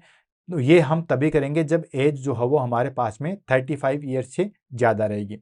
35 ईयर से जो है वो हमारे पास में ज़्यादा रहेगी तो ही बायोप्सी कर सकते हैं। ऐसा नहीं है कि आपने जो है वो 24 ईयर लेडीज़ की बायोप्सी कर दी है, या फिर आपने जो है वो फैमिली कंप्लीट नहीं है और उसी की जो है वो बायोप्सी कर दी है। तो ये चीज़ जो है वो आपको ध्यान में रखना है। नेक्स्ट आता है हमारे पास में, that is called pap smear. Pap smear की बात करें तो to rule out cervical pathology, यानी कि कोई भी सर्वाइकल कैंसर तो नहीं है या कोई भी सर्विक्स में कोई एबनॉर्मलिटी नहीं है, उसके लिए आपको पता ही है कि हम पेप स्मेयर जो है वो करते हैं। पेप स्मेयर भी जो है वो ऑलरेडी हमने पढ़ रखा है। नेक्स्ट आता है हमारे पास में दोस्तों हिस्ट्रेस्कोपी, हिस्ट्रोस्कोपी या जिसको हम बोलते हैं डीएनसी। ठीक है, डीएनसी डायलेशन एंड क्यूरेटेज ये भी मैंने आपको बता रखा है, और हिस्ट्रोस्कोपी ये भी मैंने आपको टीएनसी बुलेट सीरीज के अंदर करवा रखा है। तो हिस्ट्रोस्कोपी एंड डीएनसी ये क्या करवाते हैं? For diagnostic and therapeutic purpose, therapeutic purpose या डायग्नोस्टिक पर्पज के लिए हम जो है वो ये सारी चीज़ें करते हैं। तो ये हो गया हमारे पास में इन्वेस्टिगेशन। सबसे पहले हमने क्या किया दोस्तों? सबसे पहले हमने जो है वो दोस्तों हिस्ट्री टेकिंग किया। हिस्ट्री टेकिंग से ऑलमोस्ट हमें बहुत सारी चीज़ें जो हो पता लग जाएगी, देन फिजिकल एग्जामिनेशन से पता लग जाएगी, देन उसके बाद हमारे पास में इन्वेस्टिगेशन से पता लग जाएगा। अब बात कर लेते हैं हमारे पास में मैनेजमेंट, कि कोई भी हमारे पास में एमसी में एबनॉर्मलिटी है तो उसका हम मैनेजमेंट किस तरीके से करेंगे। तो सबसे पहले आता है दोस्तों जनरल मैनेजमेंट। जनरल मैनेजमेंट में आ गया हमारे पास में मेंटेन मेंस्ट्रुएशन डायरी। ठीक है, जनरल मैनेजमेंट ये सभी के लिए लागू होगा, चाहे कोई भी फीमेल हो, और जो नॉर्मल है उनके लिए भी लागू होना चाहिए। ठीक है, तो जनरल मैनेजमेंट में हमने क्या किया? Maintain menstruation diary. Menstruation diary हम मेंटेन करते हैं कि हमारे पास में कब जो है वो हमें पीरियड आया था। ठीक है, कितनी तारीख को आया था, ताकि हमें एक्चुअल जो है वो पता। ऐसा नहीं यार संडे था उस दिन ये था, ऐसा वो वाली चीज़ नहीं। एक फिक्स तारीख, इतने तारीख को आया था, इतने तारीख को ब्लीडिंग स्टॉप हुई थी, नेक्स्ट इतनी तारीख को आया था। इससे क्या होता है कि डायग्नोसिस में हमें बहुत हेल्प मिलती है, मैनेजमेंट में हमें बहुत हेल्प मिलती है। नेक्स्ट बैलेंस डाइट हम लेंगे। बैलेंस डाइट में हम क्या लेंगे? Rich in iron, vitamin and protein.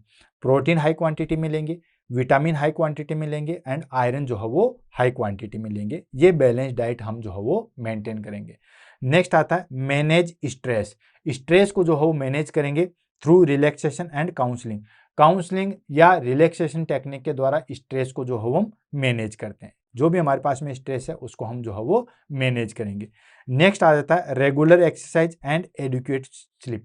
Proper हम स्लीप लेंगे, रेगुलर एक्सरसाइज करेंगे, न बहुत ज़्यादा कम, और रेगुलर जो है वो एक्सरसाइज होगी, रेगुलर जो है वो स्लीप पैटर्न होगा, तो स्ट्रेस लाइफ जो है वो हमारे पास में नहीं होगी। तो ये तो हो गया हमारे पास में जनरल मैनेजमेंट। क्या क्या चीज़ें? मेंस्ट्रुएशन डायरी मेंटेन करेंगे, बैलेंस डाइट लेंगे जिसमें हाई रिच विटामिन प्रोटीन होगा, देन उसके बाद जो है वो स्ट्रेस को मैनेज करेंगे रिलैक्सेशन एंड काउंसलिंग टेक्निक के द्वारा, and regular exercise and adequate sleep को हम मेंटेन करेंगे। अब आ जाता है हमारे पास में medical management. Medical management in the sense कि किस किस तरीके से मेडिसिन के द्वारा हम किस चीज़ को जो है वो ट्रीट कर सकते हैं। तो सबसे पहली चीज़ आगे एमनोरिया को हम कैसे ट्रीट करेंगे। तो वही चीज़ जो हमने बार बार जिक्र किया था कि एमनोरिया मतलब जो टर्मिनोलॉजी, तो एमनोरिया क्या था दोस्तों? Absence of menstruation cycle. तो वो एब्सेंस क्यों हुआ, उसके लिए हम जो हो पहले तो अंडरलाइन कोजेज जो है वो फाइंड आउट करेंगे, किसकी वजह से हुआ। भाई थायराइड की वजह से हमारे पास में जो है वो एमसी साइकिल नहीं आ रहा, या वेट बहुत ज़्यादा या बहुत ज़्यादा कम है उसकी वजह से नहीं आ रहा, या कोई हार्मोन में कोई प्रॉब्लम आ रही है उसकी वजह से जो है वो हमारे पास में एमसी साइकिल नहीं आ रहा है।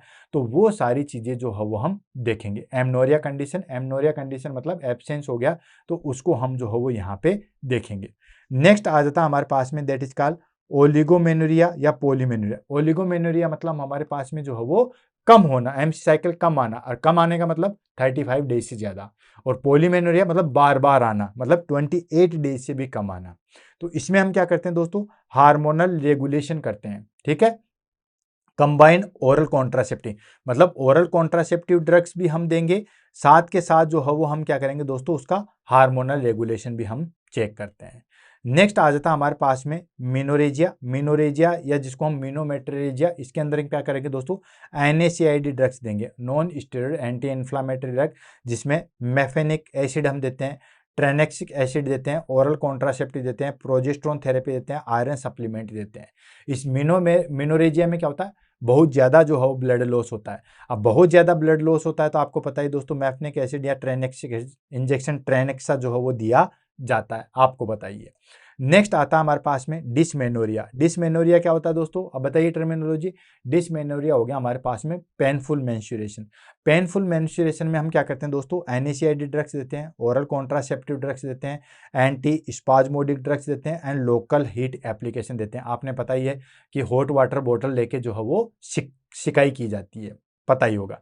नेक्स्ट आ गया हमारे पास में पीएमएस, ठीक है, प्री मेंस्ट्रुएशन साइकिल से पहले जो हमारे पास में सिम्टम्स आते हैं, प्री मेंस्ट्रुएशन सिम्टम्स, जिसमें हम क्या करते हैं, लाइफ स्टाइल चेंजेज करेंगे।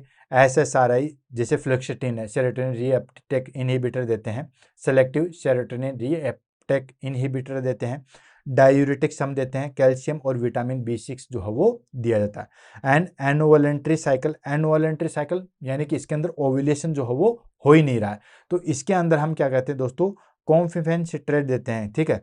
क्लोमिफेन सिट्रेट ये क्या करता है दोस्तों, ओव्यूलेशन इंडक्शन करवाता है, यानी कि ओव्यूलेशन जो है वो करवाता है फोर्सफुली। तो ये हमारे पास में कुछ मेडिकल ड्रग्स है जिसके द्वारा जो एमसी एबनॉर्मलिटी है उसको हम जो है वो मेंटेन कर सकते हैं या उसको ठीक कर सकते हैं। नेक्स्ट आ जाता है हमारे पास में, that is called surgical management. Surgical management में क्या करते हैं, सर्जिकल मैनेजमेंट में जैसे मान लीजिए अगर किसी को फाइब्रॉइड यूट्रस है, इन सब चीज़ों में डीएनसी करते हैं। डीएनसी सिर्फ अबॉर्शन में नहीं की जाती है, जैसे इनकम्प्लीट अबॉर्शन है तो डीएनसी भी मैंने, डायलेशन एंड क्यूरेटेज, ये भी मैंने आपको बुलेट सीरीज के अंदर बहुत अच्छे तरीके से करवा रखा है, देख लेना। D and C dilation and curettage, dilation and curettage में मैंने आपको वहाँ पे भी बताया था कि अगर एंडोमेट्रियल के अंदर कोई एबनॉर्मलिटी है तो डीएनसी करते हैं, या फिर इनकम्प्लीट अबॉर्शन है तो हम डीएनसी करते हैं। तो dilation and curettage, dilation and curettage जो है वो हमारे पास में डायग्नोस्टिक एंड थेरापेटिक दोनों तरीके से कहता है। डायग्नोस्टिक मतलब अगर हमें कोई सैंपल लेना है एंडोमेट्रियम से तो हमने जो है वो डायलेशन किया, वहाँ से सैंपल लिया। और थेरापेटिक कैसे, जैसे वहाँ पे कोई चीज़ है, कोई फाइब्रेड है या कोई जो है वो कंटेंट है फंसा हुआ, उसको हम निकालेंगे। तो डायग्नोस्टिक और थेरापेटिक दोनों तरीके से कर सकते हैं। नेक्स्ट आता है एंडोमेट्रियल एब्लेशन। एंडोमेट्रियल एब्लेशन मतलब destroy endometrial lining to reduce bleeding. कई बार क्या होता है कि एंडोमेट्रियल लाइनिंग या हमारे पास में एंडोमेट्रियल जो हो बहुत ज़्यादा ब्लड सप्लाई उसके अंदर हो जाती है, छोटी छोटी आर्टरी जो हो जाती है, जिसकी वजह से क्या होता है कि बहुत ज़्यादा जो है वो ब्लड का लॉस होता है। तो उसमें हम क्या करते हैं कि जो एंडोमेट्रियल की लाइनिंग जो है उसको डिस्ट्रॉय करते हैं ताकि ब्लड कम लॉस हो। नेक्स्ट आ गया हमारे पास में मायोक्टोमी। मायोक्टोमी में क्या था, रिमूवल ऑफ द फाइब्रोइड्स। अगर यूट्रस के अंदर फाइब्रोइड्स है तो उस फाइब्रोइड्स को रिमूव किया जाता है, जिसको बोलते हैं मायोक्टोमी, ठीक है। नेक्स्ट आ जाता है हमारे पास में, that is called hysterectomy. Hysterectomy क्या हो गया दोस्तों, हिस्टेक्टोमी हो गया हमारे पास में इन सीवियर केसेज और व्हेन मेडिकल थेरेपी फेल। जब हमारे पास में बहुत ज़्यादा सीवियर केसेज हो जाता है कि अब ब्लीडिंग को हम कंट्रोल नहीं कर सकते हैं, या बहुत ज़्यादा जो है वो मेडिकल थेरेपी लेने के बाद में भी जो है वो सक्सेस नहीं हुआ, मतलब मेडिकल ट्रीटमेंट भी ले लिया, वो सारी चीज़ें लिया, उसके बावजूद भी ठीक नहीं हुआ, तो फिर हम हिस्टेक्टोमी करते हैं। लेकिन हिस्टेक्टोमी में ध्यान रखना दोस्तों, फैमिली कंप्लीट होनी चाहिए। मैंने हिस्टेक्टोमी भी जो है वो करवा रखी है। हिस्टेक्टोमी में भी दोस्तों हमारे पास में क्या होता है कि यूट्रस को बाहर निकाल देता है, तो यूट्रस को बाहर निकाला जाता है, तो वो भी सारी चीज़ें हमने जो है वो टीएनसी बुलेट सीरीज के अंदर करवा रखी है। तो ये हो गया हमारे पास में हिस्टेक्टोमी, क्लियर है। तो ये हो गया हमारे पास में सर्जिकल मैनेजमेंट। पहला डीएनसी करते हैं, एंडोमेट्रियल एब्लेशन करते हैं एंड मायोक्टोमी करते हैं, क्लियर है। नेक्स्ट हम बात कर लेते हैं एंड इस टॉपिक को फिनिश करते हैं, that is called nursing management. Nursing management में सबसे पहले असेसमेंट। असेसमेंट में वही चीज़ करते हैं, record menstruation history, symptoms and physiologically impact, यानी कि हम मेंस्ट्रुएशन हिस्ट्री कलेक्ट करते हैं, क्या टाइम पे पीरियड आ रहा है, कितने टाइम से आ रहा है, कितना ब्लड आ रहा है, क्या सिम्टम्स है, क्या आपको डिप्रेशन, वो सारी चीज़ें जो है वो कलेक्ट करते हैं। कलेक्ट करने के बाद में आप हमारे पास में आता है नर्सिंग डायग्नोसिस। तो नर्सिंग डायग्नोसिस में हमारे पास में 3 डायग्नोसिस बनते हैं। Anxiety related to irregular menstruation. Irregular menstruation आएगा तो ऑफकोर्स एंजाइटी जो है वो होना ही होना है, एंजाइटी होगा क्योंकि इरेगुलर मेंस्ट्रुएशन है। And knowledge deficit regarding menstruation health. अब कभी बहुत ज़्यादा ब्लीडिंग हो रही है, कभी बहुत ज़्यादा कम हो रही है या कभी बंद हो गई है, तो उसके रिगार्डिंग जो है वो उनको नॉलेज नहीं है, तो ऑफकोर्स उनके रिगार्डिंग उसको नॉलेज देंगे। नेक्स्ट आता है risk for anaemia due to excessive bleeding. बहुत ज़्यादा जो है वो ब्लड लॉस हो रहा है, वो उसको बता नहीं रहे, तो उसकी वजह से बहुत ज़्यादा ब्लड लॉस होगा तो क्लाइंट एनीमिया की कंडीशन में जा सकता है, और एनीमिया की कंडीशन में जाएगा तो आपको पता ही है कि बहुत ज़्यादा जो है वो डेंजरस चीज़ें हो जाती है। नेक्स्ट आ जाता है हमारे पास में nursing intervention. Nursing intervention in the sense, nursing intervention आता है हमारे पास में, that is called educate about normal menstruation pattern and self care. क्या क्या करेंगे हम उसको एजुकेट करेंगे किसके बारे में, अबाउट नॉर्मल मेंस्ट्रुएशन पैटर्न के बारे में, और सेल्फ केयर खुद की जो है वो ध्यान कैसे रखा जा सकता है, इन सब के बारे में। नेक्स्ट आ जाता है हमारे पास में, that is called encourage use of sanitary pad and good hygiene. Sanitary pad use करना है, क्योंकि बहुत समय पहले या आजकल भी जो है गांव में लोग कपड़ा यूज करते हैं, वो सारी चीज़ें, तो वो चीज़ ने यूज करके सैनिटरी पैड यूज करें, गुड हाइजीन जो है वो मेंटेन करें।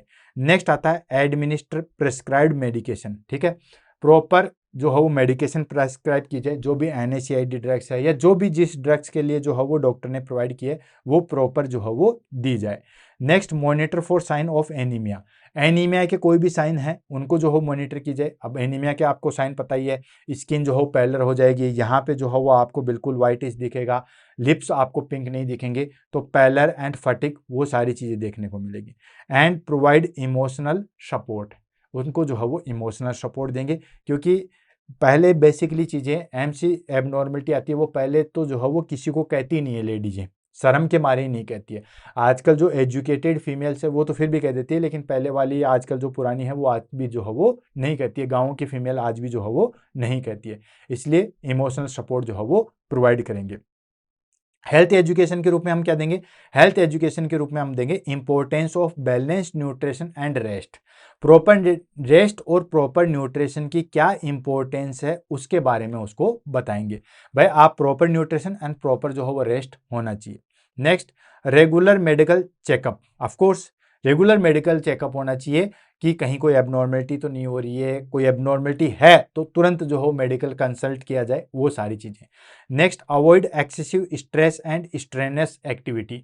जो भी हमारे पास में एक्सेसिव स्ट्रेस है, क्योंकि आज की लाइफ में है ही है, जो स्ट्रेनस एक्टिविटी है, बहुत ज़्यादा जो एक्सरसाइज वगैरह है, उन सब चीज़ों को हम अवॉइड करेंगे, क्योंकि ये ईटियोलॉजी है, हमने पहले पढ़ी थी कि इन सब चीज़ों की वजह से जो है वो हमारे पास में क्या होता है दोस्तों, स्ट्रेस आता है। नेक्स्ट आ गया हमारे पास में maintain personal hygiene during menstruation. Menstruation के टाइम पे जो है वो हमें पर्सनल हाइजीन जो है वो मेंटेन करनी है, जो प्रॉपर पर्सनल हाइजीन जो हो मेंटेन करनी है, साफ सैनिटरी पेज यूज करना है, प्रॉपर वॉशिंग, वो सारी चीज़ें जो है वो एजुकेट करेंगे। देन उसके बाद आता है हमारे पास में कॉम्प्लिकेशन। अगर मेंस्ट्रुएशन एबनॉर्मलिटी आ गई है और उसकी वजह से हमारे पास में क्या क्या कॉम्प्लिकेशन आ सकते हैं, तो पहला कॉम्प्लिकेशन आ गया एनीमिया। एनीमिया क्यों दोस्तों, अगर बहुत ज़्यादा जो है वो ब्लीडिंग होगी, बहुत ज़्यादा क्रोनिक टाइम से जो है वो मेनोरेजिया है, क्रोनिक टाइम से मेनोरेजिया है मतलब बहुत ज़्यादा जो है वो ब्लड लॉस हो रहा है, तो उसकी वजह से हमारे पास में क्या होगा दोस्तों, उसकी वजह से एनीमिया हो सकता है। नेक्स्ट आ गया infertility due to anovulation and hormonal imbalance. लंबे समय तक अगर हम हार्मोनल इम्बैलेंस रखते हैं या इनोवुलेशन रहता है, मतलब ओवेरियन साइकिल नहीं चल रहा, ओवम जो है वो फॉर्मेशन नहीं हो रहा, तो उसकी वजह से हमारे पास में इनफर्टिलिटी हो सकती है। क्या हो सकती है, उसकी वजह से इनफर्टिलिटी हो सकती है। नेक्स्ट आ जाता है एंडोमेट्रियल हाइपरप्लेजिया एंड कार्सिनोमा। अगर आपने MC एबनॉर्मलिटी को ट्रीट नहीं किया गया तो इसकी वजह से एंडोमेट्रियल हाइपरप्लेजिया हो जाएगा, यानी कि नंबर्स में सेल जो है वो बहुत बढ़ जाएगी। हाइपरप्लेजिया, हाइपरट्रोफी में इनलार्जमेंट हो जाता है, तो एंडोमेट्रियल हाइपरप्लेजिया हो जाएगा या कार्सिनोमा जो है वो हो जाएगा। नेक्स्ट आ जाता है हमारे पास में that is called emotional distress and depression. Female client जो हो, अगर हमारे पास में MC एबनॉर्मलिटी आती है तो उसकी वजह से इमोशनल डिस्ट्रेस और डिप्रेशन में चली जाएगी। क्लियर है। अब इससे बचा कैसे जा सकता है, लास्ट स्लाइड है और इस टॉपिक को हम फिनिश कर देंगे। प्रिवेंशन कैसे, वही हमारे पास में regular exercise, balance diet, regular checkup, वो सारी चीजें। तो पहला आ गया regular exercise and balance diet. Of course regular जो है वो एक्सरसाइज होनी चाहिए और बैलेंस डाइट होनी चाहिए, क्योंकि बहुत ज़्यादा एक्सरसाइज भी दिक्कत करती है और बहुत कम एक्सरसाइज भी दिक्कत करती है। और बैलेंस डाइट में आपको पता ही है, rich iron, rich vitamin and rich protein जो है वो होना चाहिए। Next stress management.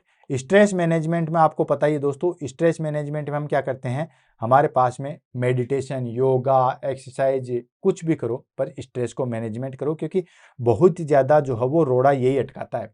आजकल जो एमसी एबनॉर्मेलिटी आ रही है उसमें स्ट्रेस लाइफ ही सबसे ज़्यादा इंपॉर्टेंट है।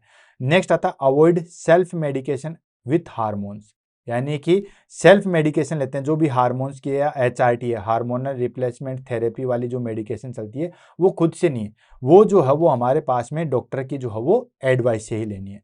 Next early detection and treatment of reproductive disorder, जो भी प्रॉब्लम आ रही है उसको अर्ली डिटेक्शन करेंगे एंड ट्रीटमेंट करेंगे ताकि जल्दी से वो चीज़ जो है वो ठीक हो जाए। तो ये सारी चीज़ें फॉलो करेंगे तो हम इस एमसी एबनॉर्मलिटी से जो है वो निजात पा सकते हैं। क्लियर है? तो दोस्तों इसी के साथ आज का टॉपिक हमारे पास में एमसी एबनॉर्मलिटी जो है वो फिनिश होती है। क्लास कैसे लगी उसके बारे में 2 शब्द जरूर कहिएगा, और आपके कमेंट जो है हमारे लिए इसलिए भी इम्पोर्टेंट है क्योंकि आपके कमेंट आएंगे तो क्या क्या इम्प्रूवमेंट हमें क्लास के अंदर करना है, किस तरीके से करना है, कौन से टॉपिक को हमें इंक्लूड करना है, किस टॉपिक को हम जो है वो लेके आ सकते हैं और क्लास को बेहतर कैसे बनाएं। जैसे फॉर एग्जांपल बच्चे ये कह देंगे कि सर क्लास जो है वो हमारे पास में जो है वो स्लो चल रही है, तो हम इसको स्पीड में लेके जा सकते हैं। कुछ कहेंगे कि सर क्लास जो है बहुत स्पीड में है, तो आपके कमेंट आएंगे तभी तो हम डिसीजन ले पाएंगे। आपके कमेंट हमारे लिए बहुत एसेंशियल है। तो क्लास कैसे लगी, जो एमसी एबनॉर्मलिटी है वो आपको कितना समझ में आया, इसके बारे में 2 शब्द जरूर कहिएगा दोस्तों। इसी के साथ आज की क्लास से अलविदा लेते हैं, मिलते हैं कल सुबह 7 बजे नए वीडियो के साथ।